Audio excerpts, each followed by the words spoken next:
Hello mga guys, ayan gawa na yung ano natin bunot, ayan. Ayan yung money coin. Ayan oh, meron siyang price, yan. Mga prices siya. Ito 5 money coin. Ayan. Meron siya 50 pesos. Merong 20.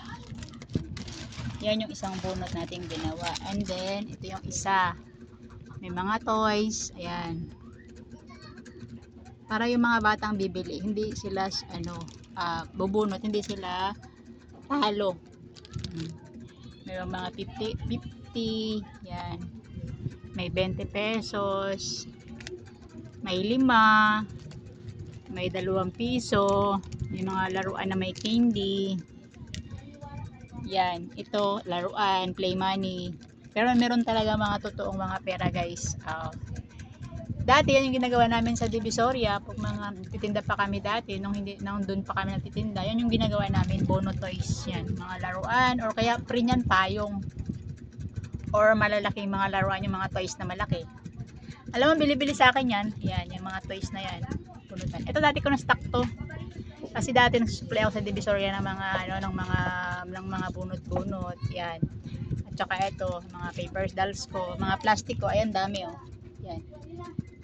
Yan. Yan, yung mga ginagamit ko, yan. Ito. Yan yung mga ginagamit ko pag gumagawa ako ng Puno Toys. So, dati, katotoo lang, marami talaga kami sinusuplayan. So, supply kami ng mga payong na may mga bunutan, may mga free na mga toys or mga bunot na libre yung mga raincoat. Tulad ngayon, summer, kailangan namin. Sabi ko nga kung dalawa lang yung katawan ko pwede ako magtrabaho and then mag-supply ng paninda. So ang katawan ko kasi is isa lang. Kaya minsan hindi man ako pagod sa trabaho, pero dito sa bahay pagod ako. Kasi pag off ko, yun lang yung trabaho ko, bahay, tinda, mamili sa Divisoria, pag uwi, display, tinda. So guys, mamaya pala ay gusto nyong manood ng live namin. Meron kaming live para sa mga ukay-ukay kong short, hindi ko na nabibenta, promise. Kasi nga, busy na sa trabaho. Matanda na yung lola nyo. Hindi na yung katawan niya malakas katulad ng dati. Kahit gabi pwede magtinda. Ayan. Thank you guys sa inyong panonood sa pagsuporta. Pasensya na kayo, hindi ko talaga alam na wala palang sound. Yung aming ginawang live. Thank you sa inyong suporta. Salamat. Salamat pala sa mga shout out pala sa mga nanood, sa mga nagsuporta sa page ko. Thank you. Thank you kasi nabayaran na kami ni Meta. Thank you. Ito yung kita namin sa pagre-reels. Ayan, si Meta Pits. Yun nga lang, masasabi ko sa inyo, may tiyaga ay may nilaga.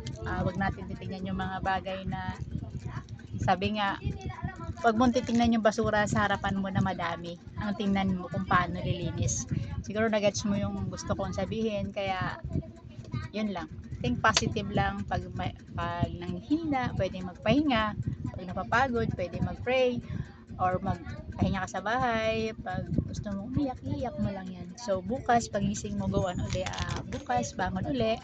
Pray, Lord, thank you for us. And all, thank you. And wag natin titingnan yung mga nag-i-spark sa mga tabi-tabi natin. Tingnan natin yung mga kung paano tayo to-grow, kung paano tayo survive yung pamilya natin. Tulad sa akin, ako sa breadwinner ng pamilya ko, kailangan ko na maging malakas. Kahit minsan nakakapagod or minsan nakakasawa, nakakapanghina, dumadaan talaga sa atin yun. Pero need natin mag-trabaho talaga.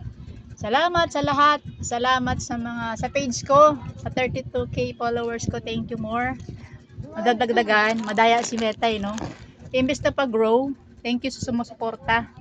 Salamat sa mga endorsement sa page ko. Thank you more. At sa mga nag-support, pumunta sa page namin.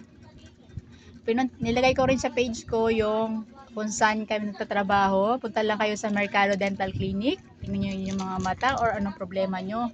Nandun lang kami para kayo ay asikasuhin. Kami yung mga staff doon na mag-entertain. Huwag kang malikot, be. Nag-entertain sa inyo. Salamat sa lahat at mahal ko kayo. Salamat po. Bye-bye. Bye-bye na. Bye-bye, ate.